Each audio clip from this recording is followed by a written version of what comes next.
ગોંડલમાં ગુંડાગર્દીના દ્રશ્યો જે છે તે સામે આવ્યા હતા। ગણેશ ગોંડલના સમર્થકો સામે પોલીસની કાર્યવાહી જે છે તે સામે આવી છે। ગઈકાલે અલ્પેશ કથિરિયા, જિગીસા પટેલ અને ધાર્મિક માલવ્યા સહિત પાટીદાર સમાજના આગેવાનોએ ગોંડલ પહોંચ્યા હતા। ગોંડલના આશાપુરી ચોકડી નજીક એ પાટીદાર સમાજના આગેવાનોની ગાડી ઉપર હુમલાની ઘટના બની હતી। આશાપુરી ચોકડી પાસે જ હુમલાની ઘટનાની સાથે અલ્પેશ કથિરિયા સહિત પાટીદાર સમાજના તમામ યુવાનોનો કાળા વાવટા સાથે એક વિરોધ જોવા મળી રહ્યો હતો। જો કે ગણેશના સમર્થકોએ કથિરિયાની આગેવાનીમાં આવેલી તમામ એક કાર કે જેમાં મોટાભાગની લગભગ 5 કરતા વધુ કારના કાચ જે છે તે તોડવામાં આવ્યા હોવાની ઘટના જે છે તે સામે આવી હતી। તે બાદ પોલીસે એટલે કે ગોંડલ બી ડિવિઝન પોલીસે 10 થી 20 અજાણ્યા ઈસમો સામે ફરિયાદ દાખલ કરી છે। જો કે આખી આ ઘટના બન્યા બાદ ફરિયાદ નોંધાતાની સાથે જ આખી આ ઘટનામાં કુલ જે 20 લોકોની સામે જે ફરિયાદ દાખલ થઈ છે, જેમાં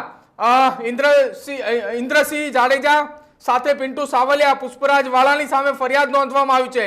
લકીરાજસિંહ અને સાથે જ નિલેશ ચાવડા, જે લગભગ 5 થી 7 જેટલા વ્યક્તિઓની સામે નામજોગ ફરિયાદ છે, અને બાકી 10 થી 15 લોકોની સામે અજાણ્યા ઈસમોની સામે ફરિયાદ જે છે તે નોંધવામાં આવી છે। ગોંડલના વિરોધ પ્રદર્શનને લઈને ગાડીના કારોમાં તોડફોડની ઘટનામાં પોલીસે ખુદ જ એ ફરિયાદી બની છે।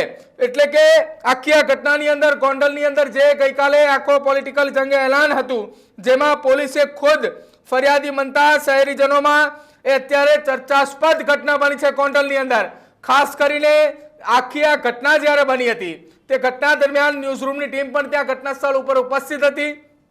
ત્યાંથી સતત અમે કવરેજ કરી રહ્યા હતા। જ્યારે ઘટના બની ત્યારે જે સમર્થકો, એક તરફ ગણેશ ગોંડલે તેના સમર્થકોને મનાવી રહ્યા હતા કે આ પ્રકારની ઘટનાને અંજામ ન આપો, પરંતુ ગોંડલને લઈને જે છેલ્લા કેટલાક સમયથી ચર્ચાઓ ચાલી રહી હતી, જે વિવાદો ચાલી રહ્યા હતા, તેના બાદ અલ્પેશ કથિરિયા, જિગીસા પટેલ, ધાર્મિક માલવ્યા સહિતના આગેવાનો એ ગોંડલ પહોંચ્યા હતા। અને દ્રશ્યોમાં જે દેખાય છે કે આ તમામ ગાડીઓનો કાફલો આશાપુરી ચોકડીથી ગોંડલની અંદર પ્રવેશ કર્યો હતો।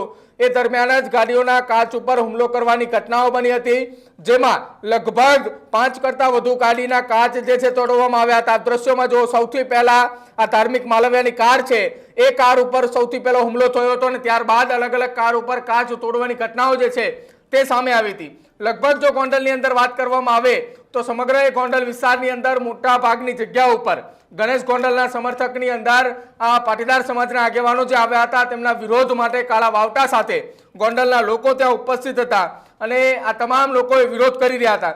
જો કે હવે આખી આ ઘટનામાં ગોંડલ બી ડિવિઝન પોલીસ મથકે એક ફરિયાદ દાખલ કરી છે, અને એ ફરિયાદના આધારે આખી કામગીરી જે છે તે હાલ હાથ ધરવામાં આવી છે।